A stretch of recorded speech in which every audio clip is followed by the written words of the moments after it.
In this video, we'll walk you through the process of resetting a hard drive. If you find this tutorial helpful, don't forget to like the video and subscribe. You can reset a hard drive, whether it's a USB drive, an external drive, or even one installed in your computer.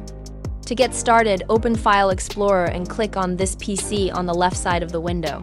This will show you all your devices and drives. Locate the drive you want to reset. Keep in mind that all data on it will be erased, so if there's anything you want to keep, make sure to back it up before proceeding. Once you've selected the drive, right-click on it and choose the Format option. A window will pop up, and you can usually leave the default settings as they are. From here, you can choose between a quick format or a full format. For this example, we'll choose the quick format option. Next, click Start, and a warning will appear informing you that all data will be lost. Click Yes to confirm, and the formatting process will begin.